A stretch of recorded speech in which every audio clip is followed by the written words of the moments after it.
Guardianship of the Self by Vera, Stanley, Alder, from the autumn 1957 edition of The Vegan.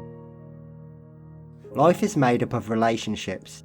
The degree of our response to these relationships determines our sensitivity or awareness, and our activities are the result of that response. A human being is an essence, or individuality functioning through a physical body.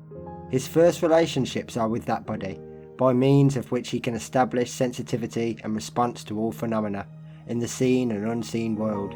His first concern, therefore, should be that his body is as perfect an instrument as possible.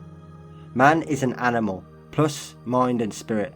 In fact, if we believe that spirit imbues all life on earth, if we recognise the extraordinary intelligence perceptible in nature on all sides, we can conclude that the only thing in man which is unique is his aspect of mental, creative individuality. This is his especial gift, his particular responsibility. In order to develop this potentiality, the human being must be cherished and understood in all his parts. For only when he is perfectly functioning can true intuition and inspiration infiltrate, and the requisite energy and brain powers demonstrate. Therefore, the person who feels that he can neglect or overindulge or tyrannise over his body whilst developing his brain will never reach fulfilment, nor will he that develops his intellect whilst stifling his heart, or vice versa. The person who is earnestly developing himself whilst neglecting his fellows will also fail. Whilst the collective humanity which indulges itself at the expense of the other kingdoms in nature is sowing terrible seed, as we now realise. Therefore, when we begin the study and development of guardianship as the framework for a new age, we realise that the keystone or cornerstone of our building must be our own body. But that in turn is dependent upon all the other bricks in the house of many mansions, the kingdoms of nature. So we begin by studying the human body, the racehorse upon which we are able to win the race of life, realising that we must give it the intelligent and patient care which we would give unhesitantly to a racehorse or any animal form which we expect results. We would not dream of feeding a racehorse on any but its natural food, for we recognise it quite simply for what biologically it is, a vegetarian species. We must begin therefore by recognising man for what biologically he is, a fruitarian species. It could be said that vegetarianism in a human being represents the first step of a return to the prodigal son of a beneficial deity. Veganism would present the second step.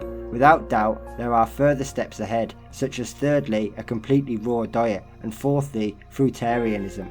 We are what we eat, because we eat accordingly to what we are, for awareness and action are really one. In applying guardianship to the human being, our task is to take a body which has inherited generations of wrong living, feeding, thinking, feeling and social living, all caught in the vicious cycle of selfish exploitation, and gradually to reorient this whole complex into an entirely opposite key, so that the new superimposed note or vibration is one of inclusiveness, harmlessness, intelligent cooperation with the plan of life, and that impartial love of the mysteries of all creation, which is in itself healing, illuminating, and constructive in its effects. As students of this task, the prospect before us is full of joy, challenge, and utter fascination. To rebuild, rejuvenate and reorient one's own body and mind at the same time as and in measure as one is cooperating in the same task for one's fellow men and all the kingdoms of nature would constitute a way of life so exhilarating that all superfluous and unnatural activities would soon be shunned. Now, what is absolutely our first essential in an approach to this large and complex subject? I believe it lies in an understanding of the use and control of energy.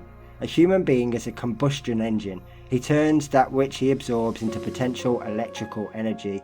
Every activity and every thought uses up that energy, and in doing so produces byproducts unwanted by the body and which have to be eliminated. The expenditure of energy produces these acids and poisons whose impact on the body we know as fatigue. The activities of the lower mind and of the emotions use up a great deal of that subtle electrical food called energy.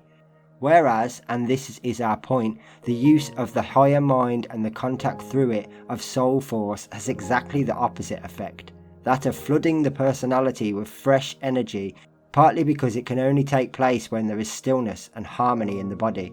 A person can think about spiritual matters very energetically with his lower mind and strive after them with his emotions, thus expending much energy. but to live as a spirit instead of theorizing employs a different stratum of the human makeup altogether, a range of higher vibrations which do not use up physical electrical energy at all, nor produce therefore any acid byproducts. This is the basic secret with which we can regenerate our lives. The type of nourishment we need depends on the type and amount of energy we are using up. A man living from his spiritual core can go through the most harassing and wearing of experiences without losing energy, to the degree that a materially minded person leading a placid existence would lose it. Thus, the foundation of our guardianship of ourselves must be to understand and control our energy capital, because it will not matter how much we care for ourselves in other ways unless and until this, our mainspring, is safeguarded. Energy or electric fire is one of 4 legendary elements which compose our world. We will next need to understand our right relationship with the other 3, air, water and earth.